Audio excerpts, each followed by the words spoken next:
राधे कृष्णा जी, कैसे हैं आप सब? आई होप सब अच्छे होंगे, एकदम बढ़िया। तो अध्याय का पाठ शुरू करने से पहले रोजाना की जैसे 11 बार ओम नमो भगवते वासुदेवाय का जाप करेंगे। ओम नमो भगवते वासुदेवाय। ओम नमो भगवते वासुदेवाय।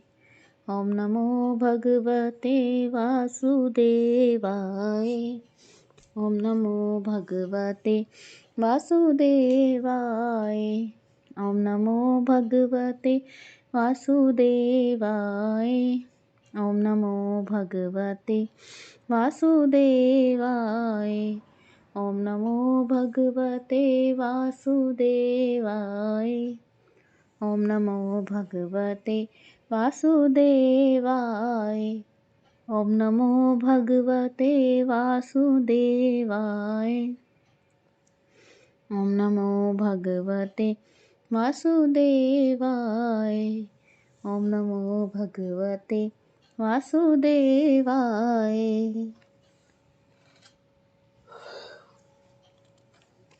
नारद जी ने कहा, देवगणों के ऐसे वचन सुनकर धर्मदत्त ने कहा, सब मनुष्य भगवान विष्णु की प्रसन्नता के लिए विधिवत आराधना, यज्ञ, दान, व्रत, तीर्थ तथा तपस्या आदि करते हैं। किंतु कोई ऐसा सरल उपाय बताइए कि जिसके करने से इन सब का फल प्राप्त हो। गणों ने कहा, हे द्विजश्रेष्ठ, आपका प्रश्न बड़ा श्रेष्ठ है। हम आपको भगवान विष्णु को शीघ्र प्रसन्न करने का उपाय बताते हैं। हम इतिहास सहित प्राचीन वृत्तांत सुनाते हैं, सावधानी से सुनो। प्राचीन काल में कांचीपुरी में चोल नामक चक्रवर्ती राजा राज्य करता था। उसी के नाम से उसके देश का नाम भी चोल ही प्रसिद्ध था। राजा चोल के राज्य में कोई प्राणी दरिद्र, दुखी, पापी व रोगी न था। यह सब राजा के यज्ञ करने का प्रभाव था।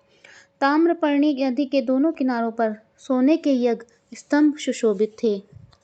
हे द्विजवर, एक दिन वह राजा भगवान विष्णु के पास गया। भगवान उस समय शेष शैया पर योग निद्रावश सो रहे थे।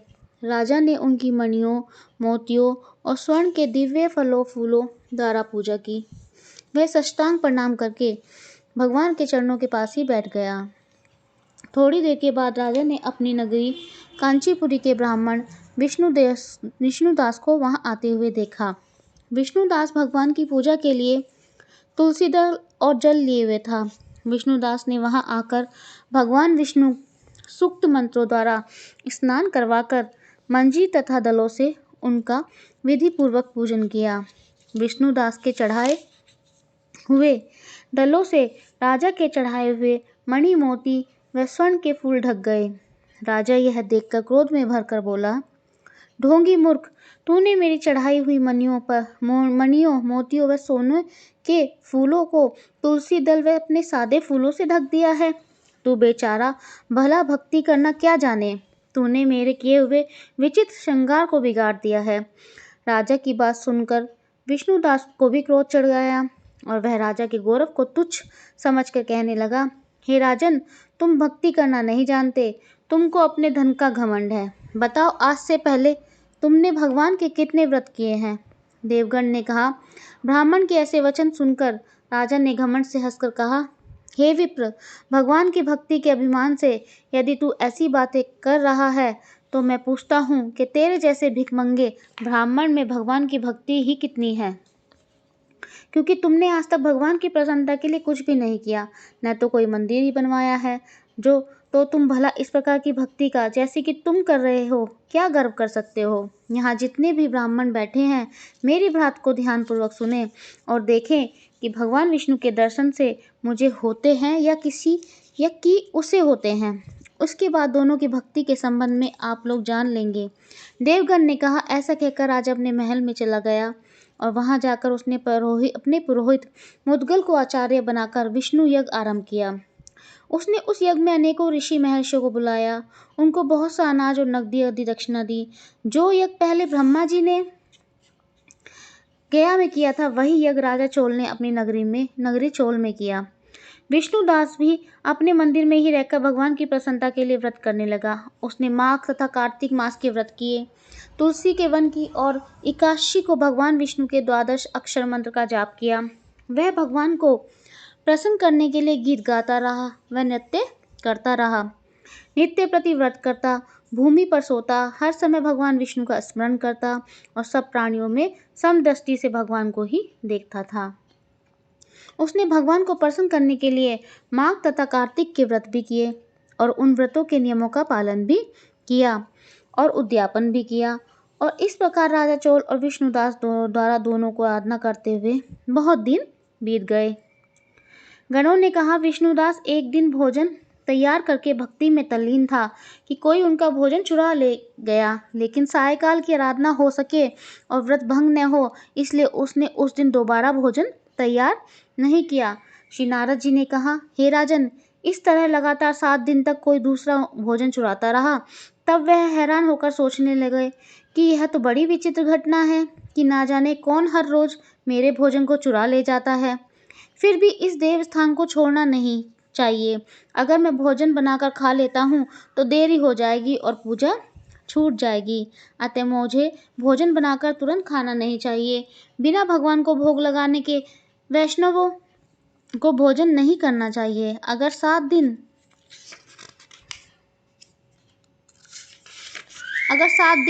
बिना भोजन के बीत गए हैं तो आज का एक दिन और सही। आज मैं भली भांति भोजन की रक्षा करूंगा और देखूंगा कि हर रोज इसे कौन चुरा कर ले जाता है। ऐसा सोच विष्णुदास भोजन के पास ही छिपकर बैठ गया। उसने थोड़ी देर के बाद देखा कि वहां एक चांडाल आया, जिसका शरीर अत्यंत दुर्बल था। उसके शरीर पर केवल चमड़ी ही चमड़ी दिखाई देती थी। जब वह चांडाल भोजन चुराकर चल दिया तो विष्णुदास ने उसे पुकारा, हे भाई, यह रूखा भोजन ले जाकर क्या करोगे? घी भी लेते जाओ। ऐसा कहकर वे श्रेष्ठ ब्राह्मण आगे को बढ़ा। विष्णुदास को अपनी ओर आते देखकर वह चंडाल तेजी से दौड़ने लगा। वह ब्राह्मण से डर गया, लेकिन निर्बलता के कारण दौड़ भी नहीं सकता था। अतः वह भूमि पर गिर पड़ा और मूर्छित हो गया। चांडाल को मूर्छित देखकर विष्णुदास लपक कर उसके पास पहुंचा और अपने वस्त्र से उस पर हवा करने लगा। और इसके बाद उसने जो कुछ देखा उसे देखकर वह आश्चर्यचकित रह गया। उसने देखा कि उसके सम्मुख शंख, चक्र, गदा, पद्म, पीतांबरधारी, चतुर्भुजी रूप, अलसी के फूल के समान वाले, छाती में कौस्तुभ माला से शोभित साक्षात श्री भगवान विष्णु खड़े हैं। बोले श्री विष्णु भगवान की जय।